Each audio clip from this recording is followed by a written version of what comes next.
that Charlotte? Who's her friend, and what are they chatting about? Be pleased with the cherry on top, Charlotte! Journalist extraordinaire! Please tell me you're joking! I read that a gang of criminals tricked the Gardamex by disguising themselves as blubber beasts. It's true, isn't it? It has to be! I've invested all my savings into graph adversarial technology and even taken out a sizable bank loan. I'm begging you like the beggiest beggar in all of begdom. I need you to calm down a little, Miss Lapine, Pauline.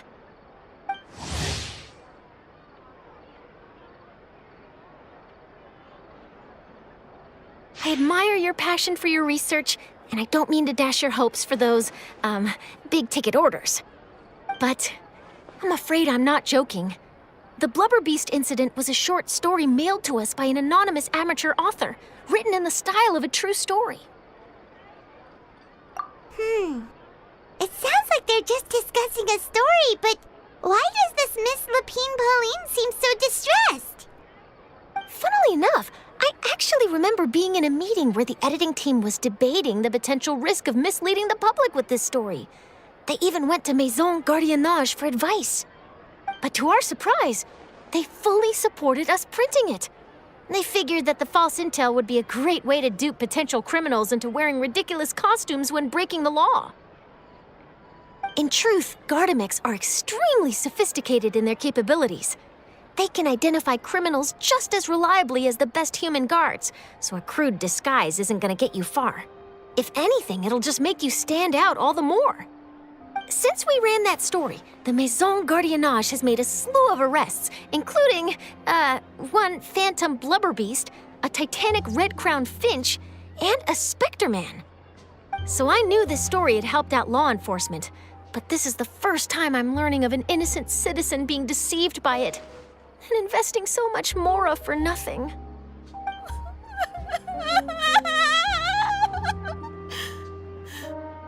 Uh-oh. She really sounds like she's in pain. Paimon thinks we should just ask Charlotte what's going on. Hey, Charlotte! Traveler, Paimon, it's you! I was in the area taking some photos for a story when I got to talking to Miss Lapine Pauline about her research. She read an article in the Steambird about a criminal who evaded Gardamex detection by disguising themselves as a blubber beast.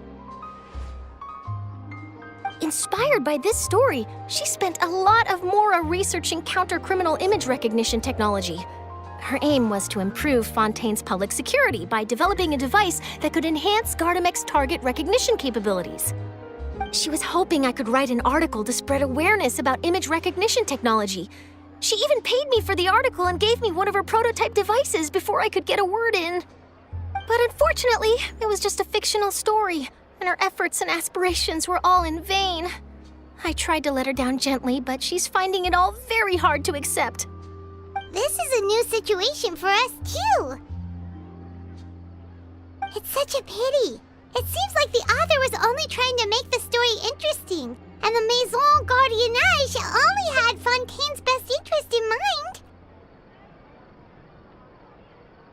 Wait, Miss Lapine Pauline, what are you doing? I'm gonna pick a fight with a Gardamex, head to the Opera at Biclez, and get a one-way ticket to the Fortress of Meropide. That way, I won't have to repay my debts. It's the only way I can afford to keep on living. Whoa, there's no need to go that far. I mean, come on, look at you. You wouldn't even dent the Gardamex armor. In all likelihood, they'd only hold you up at the Maison Gardiennage for a few days before letting you out, and then you'd still have to repay your debts. Actually, instead of going into the technicalities of that, how much did you actually invest? How bad can it really be? 270,000 mora. Okay, well, escaping to the Fortress of Meropide over a sum like that seems like a last resort. Surely there must be other options. Not anymore. I used to be an equipment supplier to the Fontaine Research Institute before that blew to pieces, and now I'm just a small-time engineer. I scraped together some savings over the past few years, but I put every last mora into this project, and now I'm left with nothing. It's not just my savings that are gone, it's my whole future as a graph adversarial technology specialist and my dreams of becoming a billionaire one day.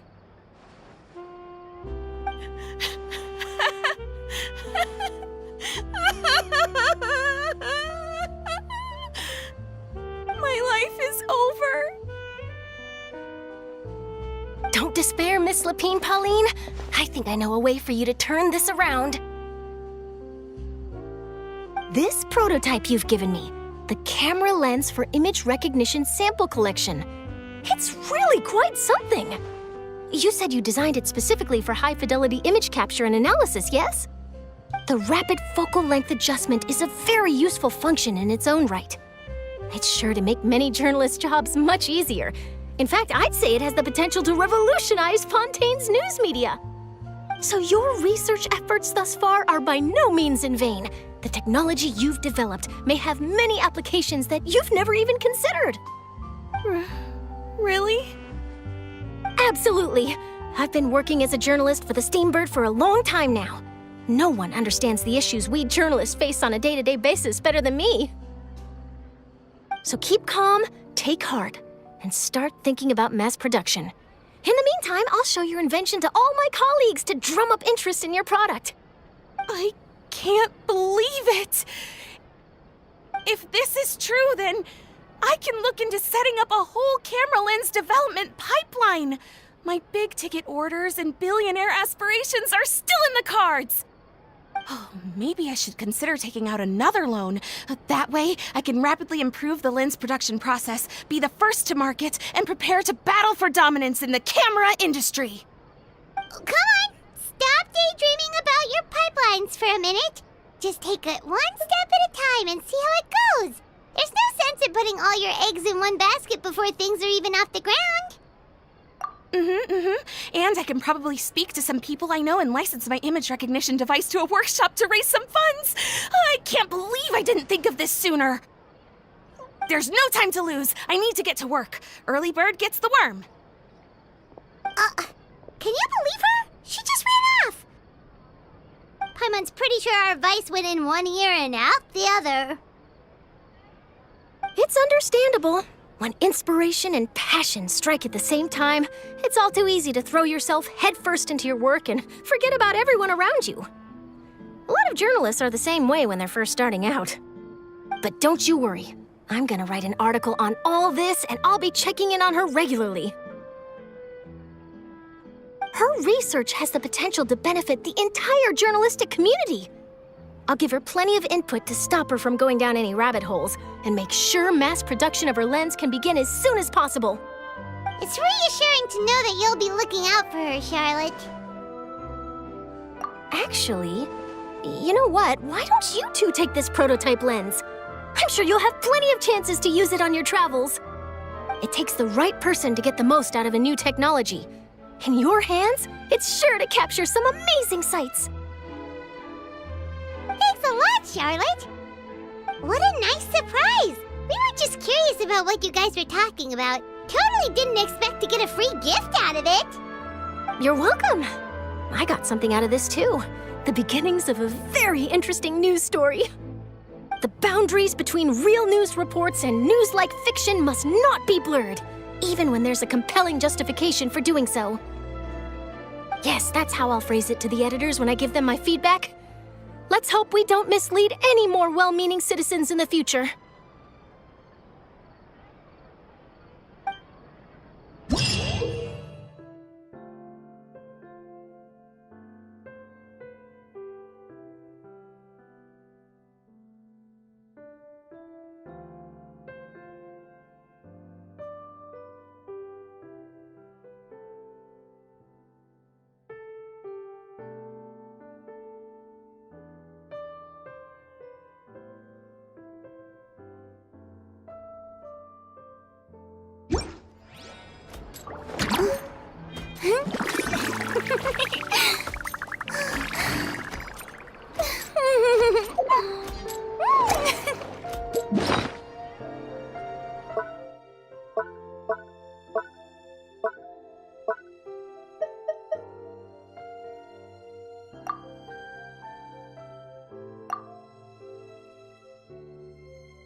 It's much quieter outside.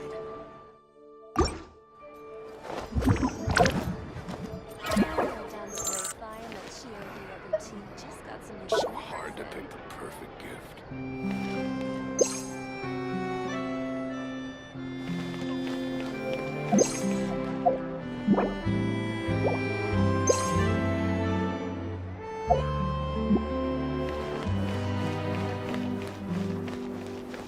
Welcome to cheerleading.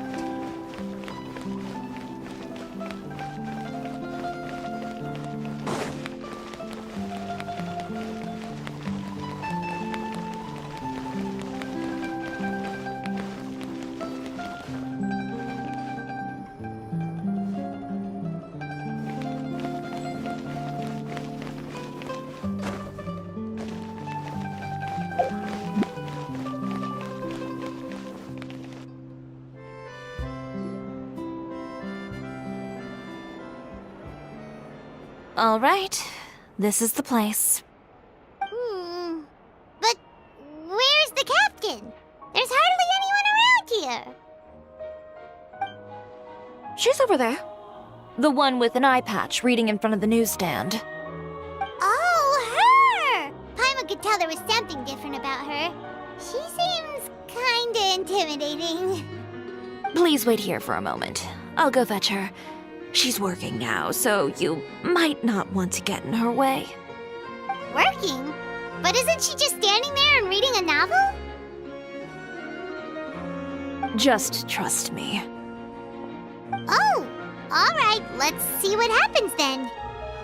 Chiori sure is a mysterious person. She claims just to be a fashion designer, but she knows all these powerful people. The court of Fontaine isn't particularly tolerant of visitors from overseas, so it isn't easy for a foreigner to promote their brand here. Even more so in the competitive world of fashion. Even a local like me just trying to make a film has to face all kinds of challenges. So I can only imagine what Chiori has been through to get where she is today. I'm sure that having more connections has definitely worked in her favor. Reading on the job? Detective novel.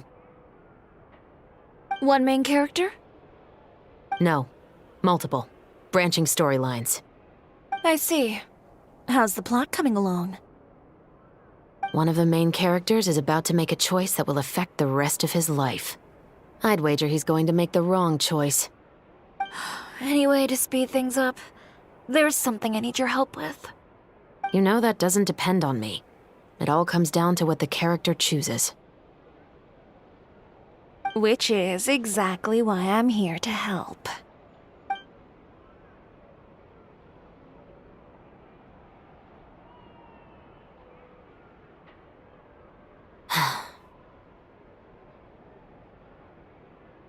All right. It appears he made the wrong choice in the end. Halt! Huh? What's going on? Hand over whatever you're holding. Oh, it's just a book. I didn't buy anything else. Then I'm sure you wouldn't mind letting me have a look. Excuse me, officer. I don't mind you standing around here, not purchasing anything, but I'd prefer if you didn't disturb my customers. It's bad for business, you know. Don't give me that act. You won't be able to get off so easily either. I am Chevras, captain of Fontaine's Special Security and Surveillance Patrol. I will say this one last time. Hand over whatever you're holding at once. And before you do anything unwise, let me remind you that I'll have you on the ground before you can even think about making a run for it. All right. I'll give it to you. But please let me say something first. If there's any contraband in that book, then the shopkeeper here is the one who slipped it in. I don't have anything to do with this. Why, you trying to leave me on the hook, huh? You were the one who said you wanted it. Save it for the interrogation room. Take them away, Letelier.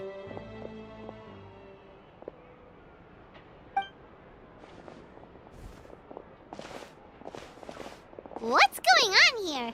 One second you're reading a book and the next you're escorting people away. And who are... Oh! Aren't you the traveler who's been all over the papers recently? Chiori, I'm assuming what you wanted to ask me about has to do with them, right? Maybe I can let you in on what's happening then. Now that Vache has been brought to justice, no new shipments of synth will be made and distributed to sellers. The Fontaine guards have been busy collecting the remaining synth still circulating on the market. Thanks to a tip from our reliable source here, this should be the very last batch. Oh, so you were pretending to read a book in order to catch the bad guys! Oh, Paimon almost forgot to introduce ourselves. Paimon is Paimon, and this is the Traveler and Xavier! Hey, I'm Chevraz. You probably already heard me introduce myself, so I won't bother repeating it. Yeah, why didn't you make a move as soon as you had the chance? Were you worried that my intel wasn't accurate? No, I wanted to see if the shopkeeper would turn himself in first. All he had to do was come up to me and say that he didn't know where the synth had come from. If he did that, then I wouldn't have had to press charges on him. He had the whole day to turn the synth over to Chevraz. But instead, the moment I came up and blocked Chevraz's line of sight, he took the opportunity to sell it off. Yep, he made the wrong choice, even though the right choice was right there in front of him. But you knew they wouldn't make the right choice. Yeah, I knew. I was just hoping I'd be wrong for once. Enough about that, though. What did you want to ask me about? Oh, you see, it's like this.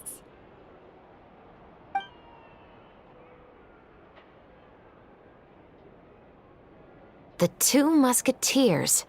You certainly have a good eye for a story. So what do you need me to do? Just be the action choreographer for the actors? Yes, that's right. I want to make sure we get all the details right.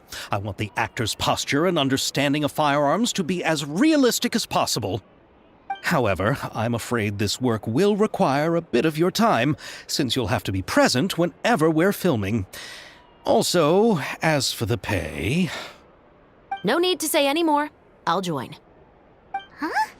Just like that?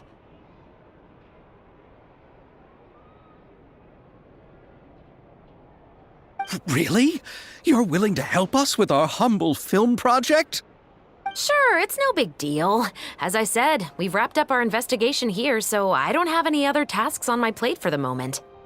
Besides, I personally really like this novel. I even have the collector's edition at home. Stories where justice prevails over evil never get old for me.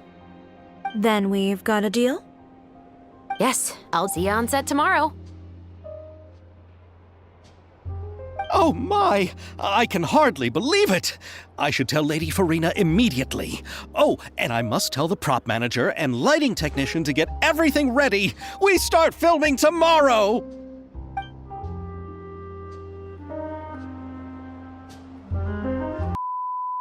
We start filming tomorrow!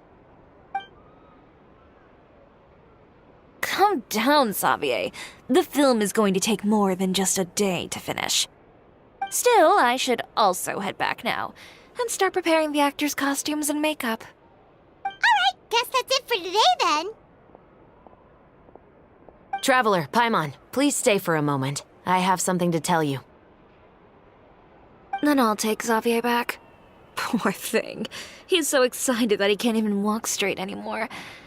I don't want to spend our first day fishing our producer out of the fountain. Yep, see you tomorrow.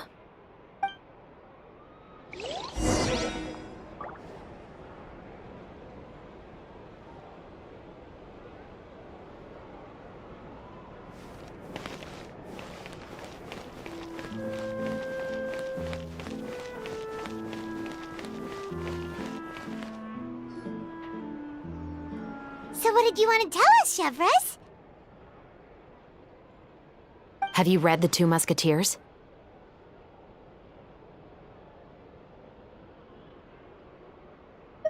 The story is about a pair of children born into the household of a baron and their struggle to survive together and take revenge for their mother. They were raised at the baron's estate, where their mother worked as a maid.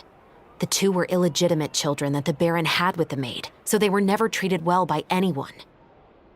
One day, upon returning home, they found their mother had been murdered and left dead on the floor. It was quite evident that the culprits were the other members of the Baron's household, who never had any kind words to say to them. However, the Baron was able to exert his influence and keep the whole thing under wraps. The mother's death was eventually deemed as a suicide, and there was no chance of bringing her murderers to justice. The two siblings decided to flee and someday avenge their mother. Many years later, members of the Baron's family suddenly started turning up dead one after the other, all killed by gunshot. A rainbow rose was found on each of the victims' bodies, being the flower that the kid's mother liked best. The Baron believed that the mother's soul had come to take vengeance on him, so he lived in fear each day. But it was actually those two siblings who had fled all those years ago. They relied on each other to survive and trained day and night, eventually becoming adept musketeers. They used all of their abilities to collect evidence and clues before executing their plan and exacting revenge on the Baron. Their actions let the truth behind their mother's death be known to all. That's quite an exhilarating story. Yep, the Baron got what he deserved for his evil deeds, and justice was able to prevail. It was just the kind of story I enjoy. Oh, so is that why you were so willing to join our crew, Chevrolet? You could say it was one of the reasons. Oh, you mean there were other reasons too? I've read the reports about you. Whether it was at the trials or when you lent your hand to resolve our nation's crisis, you've shown that you've got a strong sense of justice, as well as a great mind for deductions. Yes, you're as sharp as I expected. It seems you've experienced many similar situations before. There's been a recent murder case involving Muskets. The perpetrator's methods appear to be very similar to what is described in the novel. Huh. Really? But Paimon didn't see anything about that in today's papers. The Marechaussee Phantom hasn't yet released any information to the public because the investigation is currently at a standstill. The murderer is extremely cautious. A murder involving firearms? But not that many people use those in Fontaine, right? Impossible. We perform a routine inspection of our firearms and ammo reserves every day. If one of the weapons had been fired, it would stick out like a sore thumb. Besides, I trust the members of my platoon. However... Well, that's all I can disclose about the case today. Huh? What do you mean? I hope you all can go back and get some shut-eye. You can decide tomorrow whether or not you'd like to join the investigation with me. I'm aware this might not be the ideal time to add more to your plate, but the more capable people we have, the better the chances that justice will prevail. Carrying out investigations isn't actually supposed to be our responsibility. Our job is to apprehend the perpetrators. Finding them is really up to the Marechaussee Phantom. You could say I'm taking part in the investigation out of personal interest. I don't want people to see Muskets in a negative way, and also, I'm concerned about the similarity between the crimes and the story. You mean they might be connected somehow? I suspect so. Just to make myself clear, this is not an order, nor is it a deal of any kind. It's a request, nothing more. If you two have any interest in the case after we finish filming tomorrow and are willing to assist me, then I would be most grateful. What do you think, Traveler?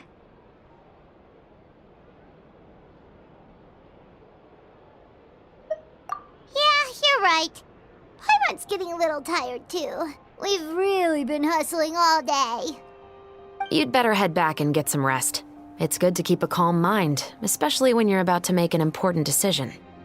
Otherwise, when the moment comes, you might end up like that shopkeeper and not even realize that the right choice is right there in front of you.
It's finally time to meet up with everyone.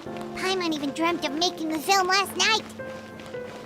If Paimon remembers right, we're meeting at Hotel de Boer. Let's get going!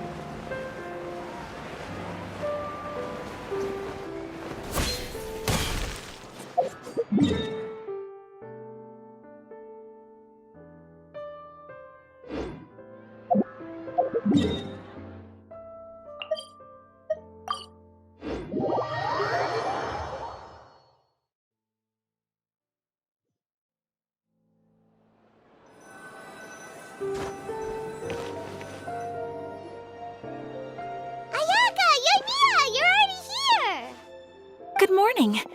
Xavier said yesterday afternoon went well. Yeah, and how about you, Ayaka? What were you up to yesterday? After we split up, Ayato went to see Udex Nervillette at the Palais Mermonia. I was originally thinking of going with him, but he said he could manage it himself. He told me to go see the sights around Fontaine and to enjoy the local culture. So I rode the aquabus with Yoimiya and visited the opera house on Aranias Island. Yeah, you wouldn't believe what we saw there!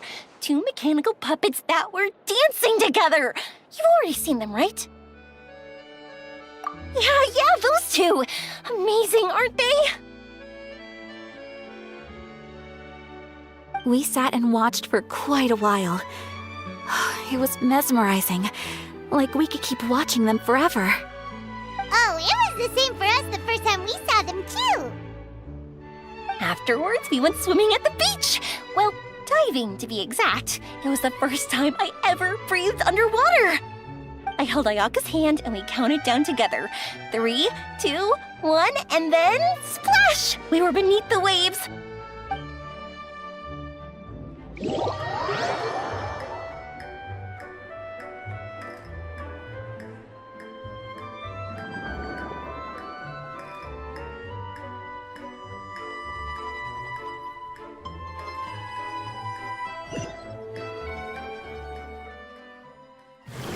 At first, I didn't dare to open my mouth. But once I couldn't hold my breath any longer, I decided to take a big breath in. Turns out the water wasn't as salty as I imagined. It didn't really taste like anything at all. Before I knew it, I was breathing like normal down there. It was an amazing feeling. Ayaka said I was too nervous and needed to loosen my grip. She got used to everything way faster than I did. I knew that the Traveler could do it, so I had no doubt we could do it too. That helped me feel at ease as soon as we dove in. The underwater world in Fontaine truly is beautiful. I love seeing the romaritime flowers blossoming underwater, like little candles lighting up the streets at night. Yeah, and there were so many creatures that we've never seen in Inazuma. Like those fish that shimmer like a sword blade. Whoosh! Oh, and those big fish that call when they see people. Ooh. Oh, you mean Hunter's Rays and Blubber Beasts! I just love the name Blubber Beast. Just wait till Pops and the others hear about this. They probably won't believe a word I say.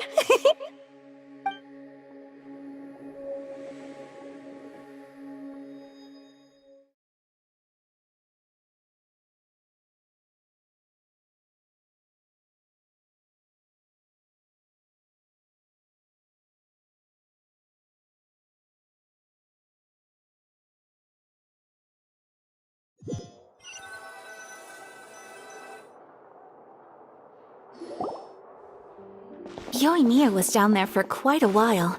It was dark before we finally rode the aquabus back to the city. I figured she'd want to sleep in today. Yeah, even I was worried that I wouldn't be able to get up. I still felt like I was drifting in the waves when I went to sleep last night. But as soon as I woke up today, I remembered that we'd all be shooting a film together, and I was ready to go. Speaking of the film, where's everybody else? My brother and Xavier were speaking to the restaurant owner about using the place as a filming location. They should be here soon. As for the others, We're here.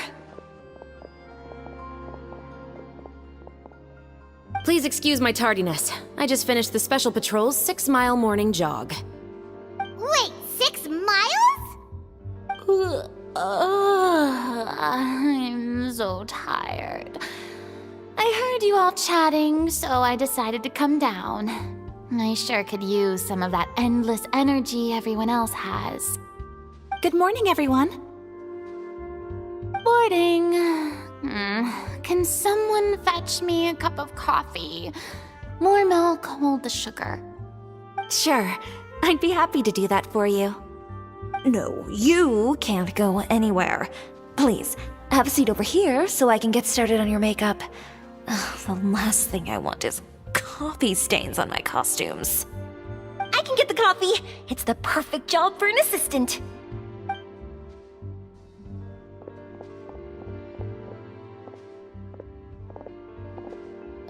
So much energy. Seriously, what's her secret? Oh, Yoimiya's always like that. But you sure look exhausted, Farina. It's because you're not used to waking up so early, huh? Of course not. I spent the whole night reading the novel from cover to cover, marking sections that either need to be omitted or adapted. Wow, Paimon didn't expect you to be so thorough.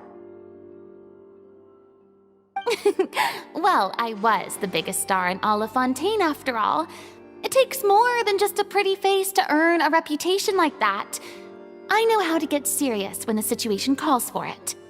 I went all out when I was acting as an Archon, so why wouldn't I do the same for my own life? Here's your coffee, Farina.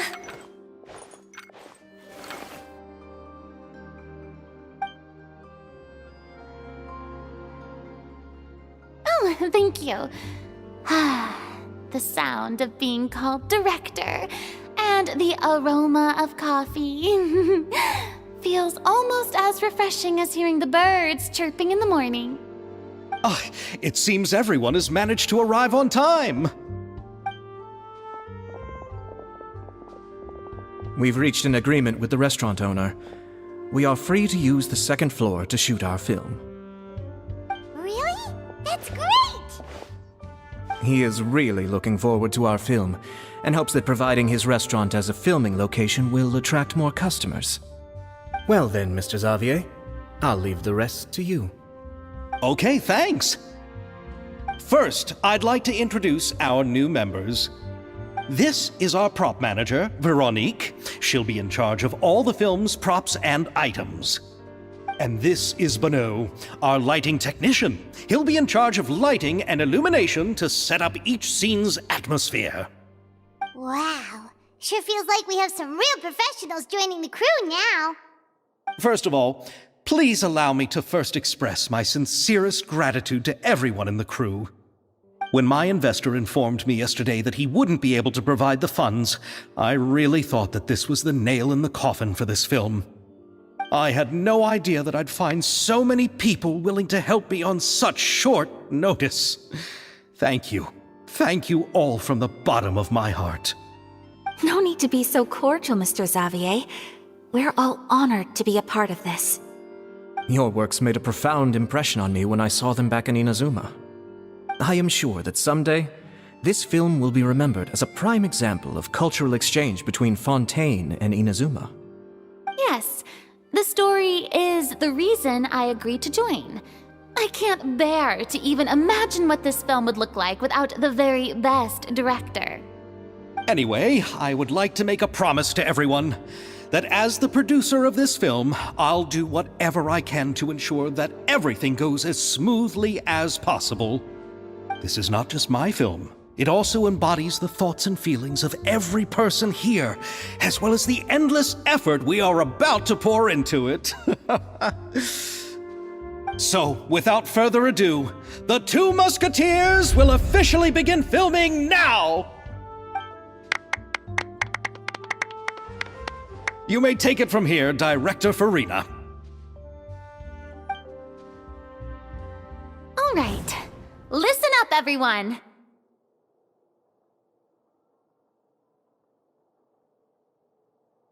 The first scene takes place when the two young musketeers are living at the Baron's home, still unaware of all that is about to happen to them.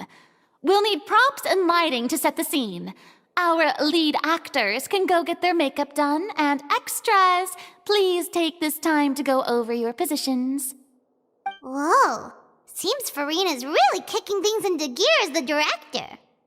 Is everyone clear? I don't want anyone traipsing around the set like umbrella finches. All right, cameras will start rolling as soon as the set is ready. Let's make a film that'll make some serious waves in Fontaine.